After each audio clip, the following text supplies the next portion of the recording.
जीवन को अगर ध्यान से देखिए तो आपको साफ दिखेगा कि आप बहुत कुछ करना चाहते हैं, लेकिन होता वही है जो होना लिखा है। आप अपने मन से हजारों योजनाएं बनाते हैं, हजारों सपने सजाते हैं, पर अंत में वही घटित होता है जो प्रारब्ध की लिखावट है। यह प्रारब्ध कोई किताब का शब्द नहीं है, यह आपके हर सांस में छुपा हुआ सच है। इंसान सोचता है कि वह स्वतंत्र है, पर उसकी स्वतंत्रता भी नियति की डोर में बंधी हुई है। यही तो सबसे गहरा रहस्य है। हम जो सोचते हैं कि हम तय करते हैं, वास्तव में वह भी पहले से तय है। आप कभी गौर कीजिए, कितनी बार आपने मन से ठान लिया कि आज से बदल जाऊंगा, आज से कुछ नया शुरू करूंगा, लेकिन हुआ नहीं। जब तक प्रारब्ध नहीं चाहेगा, तब तक आपके भीतर से ताकत नहीं उठेगी, और जब प्रारब्ध चाहेगा तो सबसे असंभव लगने वाले रास्ते भी आपके लिए खुल जाएंगे। यह खेल दिमाग को उलझा देता है। इंसान को लगता है कि वह खुद मालिक है, जबकि मालिक तो कोई और है। वही परम सत्ता, वही अदृश्य हाथ, वही भगवान। यह प्रारब्ध क्यों बनता है? यह आपके ही पिछले कर्मों का फल है। आप भागना चाहें, छुपना चाहें, इनकार करना चाहें, लेकिन फल तो आपको भोगना ही होगा, चाहे आप इसे न्याय कहें या सजा।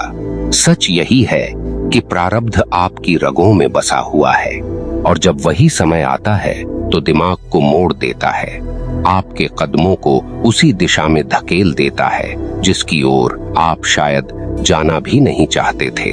समझिए, यह जीवन नदी की तरह है। आप तैर सकते हैं, छप छप कर सकते हैं, हाथ पांव मार सकते हैं, लेकिन धारा जिस ओर जा रही है, अंततः आप उसी ओर बहेंगे। दिमाग सोचता है कि वह नाविक है, लेकिन नाव का पतवार पहले से ही धाराओं के हवाले है। यही कारण है कि बड़े बड़े राजा, संत, साधु भी कभी कभी खुद को असहाय महसूस करते हैं, क्योंकि प्रारब्ध का असर इतना गहरा है कि इंसान खुद को कठपुतली की तरह देखता है। अब सोचिए, कितनी बार आपने किसी से कहा, मैं ऐसा कभी नहीं करूंगा, और फिर वही किया। कितनी बार सोचा, मैं इस गलती को दोहराऊंगा नहीं, लेकिन फिर दोहरा दी। यह क्या है? यही प्रारब्ध का खेल है। यह दिमाग को मोड़ देता है, इसे भ्रम में डाल देता है कि आप मालिक हैं, पर असली मालिक तो वह कर्मों की गठरी है जिसे आप ढो रहे हैं। लेकिन यहाँ एक और रहस्य है। प्रारब्ध आपको पूरी तरह गुलाम नहीं बनाता। यह आपको वही अनुभव कराता है जो आपके विकास के लिए जरूरी है। भगवान ने आपको यूं ही पीड़ा नहीं दी, यूं ही सुख नहीं दिया। हर परिस्थिति, हर घटना, हर रिश्ता, सब आपके परिपक्व होने की सीढ़ियां हैं। लेकिन समस्या यह है कि इंसान देखने से इनकार करता है। वह दुख को श्राप मानता है, सुख को वरदान मानता है, लेकिन यह दोनों ही आपके भीतर छुपे हुए पाठ हैं। आप पूछेंगे, तो क्या इंसान कुछ बदल नहीं सकता? बदल सकता है, लेकिन दिशा वही होगी जो प्रारब्ध ने तय की है। जैसे कोई बीज है, उसमें नीम का वृक्ष बनने का प्रारब्ध है। आप पानी देंगे, खाद देंगे, पर उससे आम नहीं निकल सकता। आप यह नहीं बदल सकते कि वह नीम ही बनेगा, लेकिन आप यह बदल सकते हैं कि नीम कैसा होगा, कड़वा, सूखा, रोगी या हरा भरा, छांव देने वाला। यही अंतर है। आप प्रारब्ध की जाति नहीं बदल सकते, लेकिन आप उसके अनुभव का स्वाद बदल सकते हैं। अब सोचिए, आपका दिमाग क्यों बार बार उलझता है?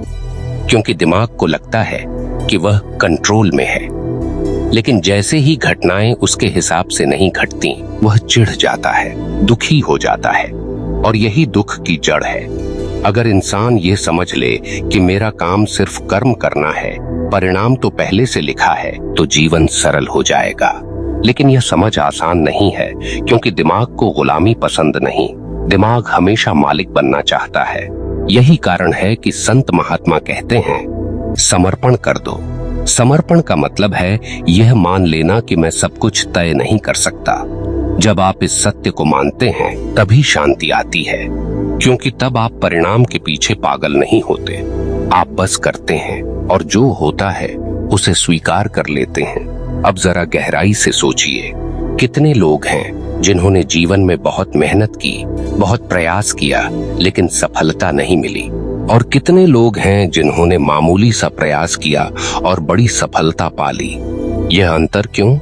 यह प्रारब्ध है। कोई चाहे जितना भागे, प्रारब्ध अपनी घड़ी पर दरवाजा खोल ही देता है, और जब समय आता है तो वही छोटे कदम पहाड़ हिला देते हैं। अगर इंसान इस रहस्य को गहराई से समझ ले तो उसके अंदर का घमंड टूट जाता है, क्योंकि घमंड तो इसी सोच पर टिका है, मैंने किया। पर सच्चाई यह है कि आपने कुछ नहीं किया, आपके माध्यम से हुआ। यह स्वीकारना कठिन है, क्योंकि अहंकार मरना नहीं चाहता। लेकिन जब आप मान लेते हैं कि असली खिलाड़ी प्रारब्ध और भगवान हैं, तब जीवन से शिकायत खत्म हो जाती है। दूसरी तरफ यही समझ इंसान को आलसी भी बना सकती है। कई लोग कहते हैं, अगर सब पहले से तय है तो हमें कुछ करने की जरूरत ही क्या है। यह भ्रांति है। समझ लीजिए, आपके लिए तय है कि आपको अन्न मिलेगा, लेकिन यह भी तय है कि आपको हल चलाना होगा। अगर आप आलस करेंगे तो भूखे भी रह सकते हैं। प्रारब्ध रास्ता तय करता है, लेकिन चलना आपको ही पड़ता है। यही कारण है कि शास्त्र कहते हैं, कर्म ही धर्म है। अब आप एक पल ठहर कर सोचिए, अगर आज आपका जीवन वैसा नहीं है जैसा आप चाहते हैं, तो यह आपके पिछले कर्मों की लिखावट है। गुस्सा मत कीजिए, दुखी मत होइए। इसे समझिए कि यह भी बीत जाएगा। जब समय बदलेगा तो परिस्थितियां भी पलट जाएंगी, और जब तक समय नहीं बदलता तब तक संघर्ष आपको मजबूत बनाएगा। इसलिए मेरे प्रिय साथियों, जो भी हो रहा है उसे शांति से स्वीकार कीजिए, क्योंकि वही आपके लिए जरूरी है। हर आंसू, हर मुस्कान, हर ठोकर, सब आपको उस दिशा में ले जा रहे हैं जहां भगवान आपको पहुंचाना चाहते हैं। आप अपनी अक्ल से चाहे लाख सोच लीजिए, लेकिन अंतिम निर्णय वही करेगा। और जब यह सच आपको अंदर तक समझ आ जाएगा, तब आप दुखी नहीं रहेंगे। जीवन की सबसे बड़ी भूल यही है कि इंसान सोचता है, मैं चुन रहा हूँ, जबकि सच यह है कि चुने जाने वाला रास्ता पहले से ही निश्चित है। आपको बस यह भ्रम दिया गया है कि आप चुन रहे हैं। इसी को तो संत लोग माया कहते हैं। यह भ्रम इतना ताकतवर है कि आप हर पल अपने ही दिमाग से लड़ते रहते हैं, ये करूं या वो करूं, लेकिन अंत में होता वही है जो होना है। आप जरा गौर कीजिए, कितनी बार आपने सोचा कि मैं इस रिश्ते में कभी नहीं पड़ूंगा, लेकिन पड़ गए। कितनी बार मन ने ठान लिया कि इस जगह नहीं जाऊंगा, लेकिन किसी मजबूरी, किसी कारण, किसी आकर्षण से वहीं पहुंच गए। ये सब खेल है उस अदृश्य धागे का, जिसे आप नहीं देख पाते, पर वही आपकी चालें बुन रहा है। यही प्रारब्ध है। कभी कभी आपको लगता है कि आप गलती कर बैठे, आप पछताते हैं, लेकिन सोचिए, अगर वही गलती आपके जीवन की सबसे बड़ी सीख बन जाए तो? अगर वही दर्द आपको भगवान के करीब ले जाए तो? तब क्या वह गलती सच में गलती थी? नहीं, वह भी प्रारब्ध का हिस्सा थी। इस संसार में जो भी हो रहा है वह आपके आत्मा की यात्रा का एक पड़ाव है। आप रुक नहीं सकते, पीछे नहीं लौट सकते, आप केवल आगे बढ़ सकते हैं। और इस आगे बढ़ने की राह को जो दिशा देता है वह है प्रारब्ध। यह आपकी आत्मा का नक्शा है, और इस नक्शे के हर मोड़ पर वही लिखा है जो आपके विकास के लिए आवश्यक है। अब जरा इस पर सोचिए, जब बच्चा जन्म लेता है तो वह कुछ नहीं जानता, लेकिन धीरे धीरे उसे जिन परिस्थितियों से गुजरना पड़ता है वे उसे ढालती हैं। कभी गरीबी, कभी अमीरी, कभी सुख, कभी दुख, सब मिलकर उसे वही इंसान बनाते हैं जो वह आगे चलकर होता है। अगर यह सब आपके हाथ में होता तो क्या आप खुद को कभी दुख देते, कभी असफलता का स्वाद चखाते? नहीं, लेकिन यही तो जरूरी है, क्योंकि बिना हार के जीत की कीमत नहीं समझ आती, बिना अंधकार के प्रकाश का महत्व नहीं होता। प्रारब्ध का एक गहरा नियम है, यह आपके अहंकार को बार बार तोड़ता है। जब भी आपको लगता है कि अब सब आपके कंट्रोल में है, तभी कोई झटका आता है और आप फिर से सोचने लगते हैं, मैं तो कुछ भी तय नहीं कर पा रहा।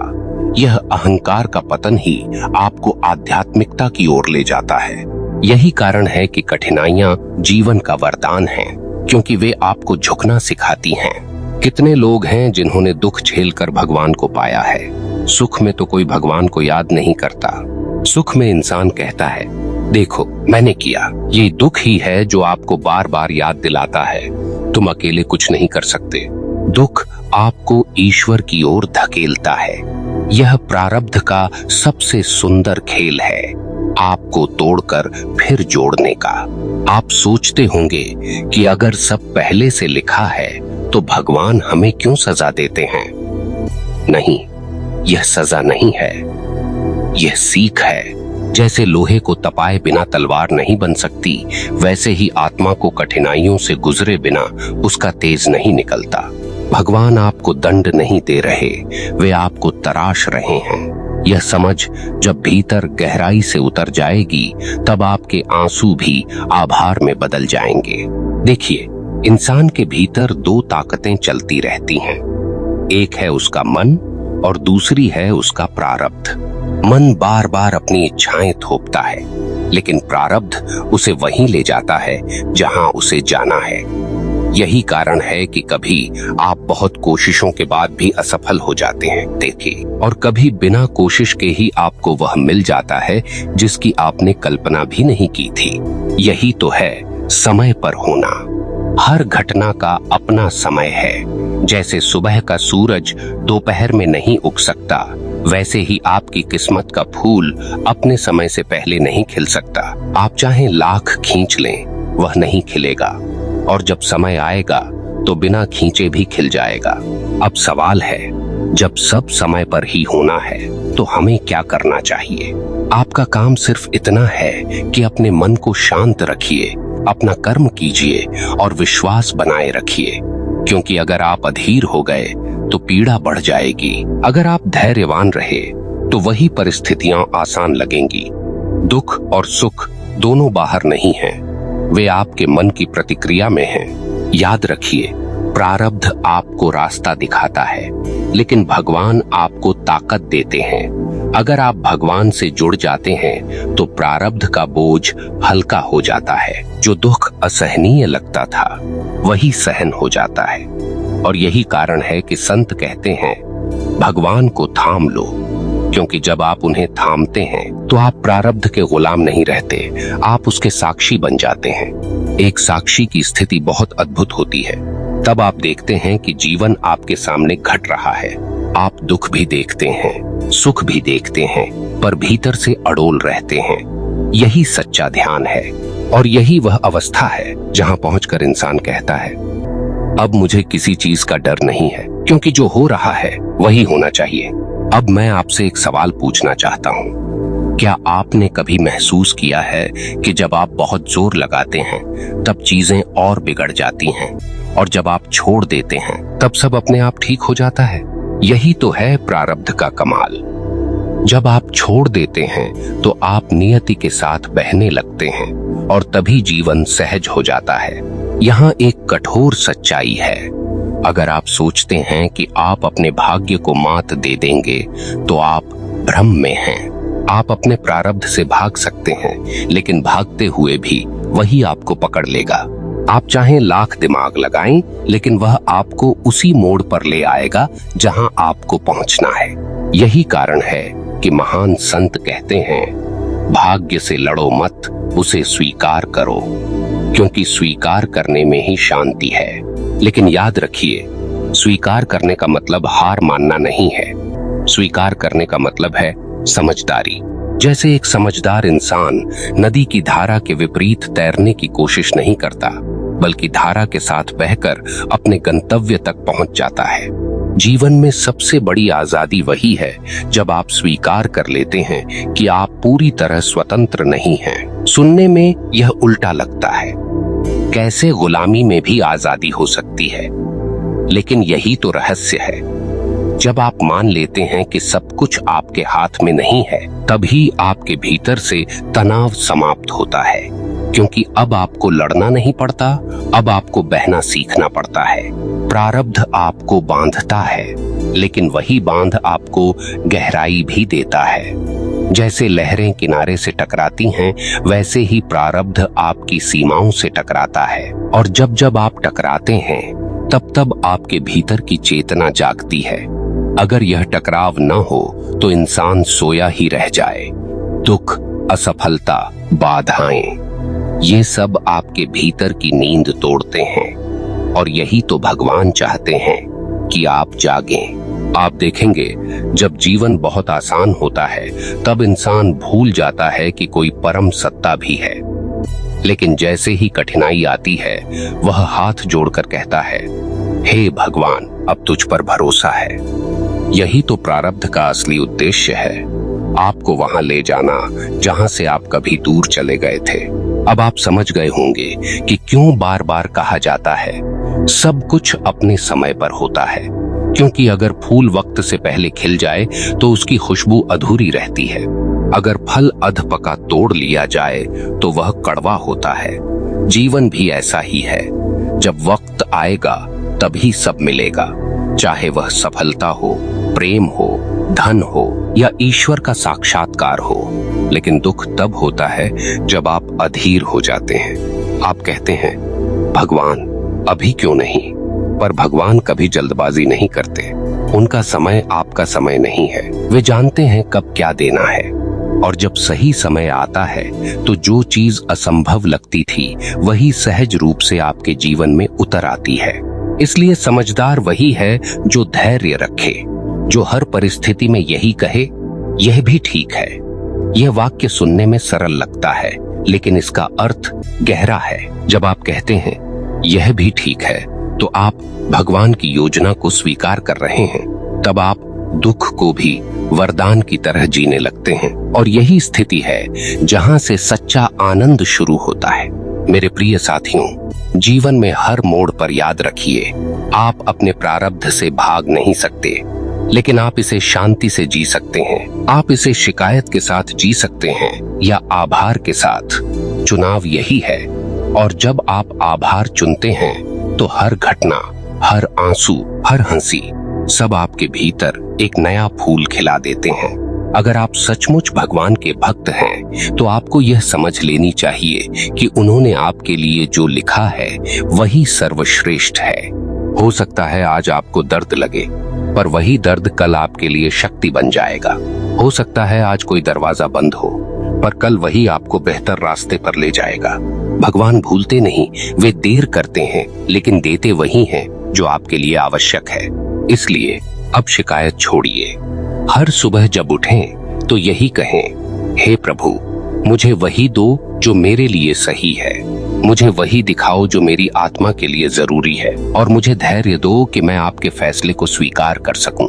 यह प्रार्थना आपके भीतर असीम शांति भर देगी। और जब यह शांति आपके जीवन का हिस्सा बन जाएगी, तब आप देखेंगे कि प्रारब्ध का खेल अब आपको उलझाता नहीं, बल्कि हंसाता है। आप जान जाएंगे, हाँ, यह भी उसी योजना का हिस्सा है। तब जीवन बोझ नहीं रहेगा, बल्कि एक सुंदर यात्रा बन जाएगा। तो मेरे प्यारे साथियों, आज की बात अपने दिल में उतार लीजिए। प्रारब्ध आपको मोड़ सकता है, पर तोड़ नहीं सकता। वही आपको वहीं ले जा रहा है जहां आपके जीवन का फूल खिलना है। बस धैर्य रखिए, विश्वास रखिए और भगवान को थाम लीजिए, क्योंकि अंत में वही रहेंगे, वही साथ देंगे। अगर आपको यह बातें दिल की गहराई तक छू गई हैं, तो इस वीडियो को लाइक जरूर कीजिए और कमेंट में लिखिए, मैं अपना जीवन भगवान को समर्पित करता हूँ। और हाँ, ऐसे ही गहरे संदेशों के लिए जुड़े रहिए भक्ति के मार्ग से।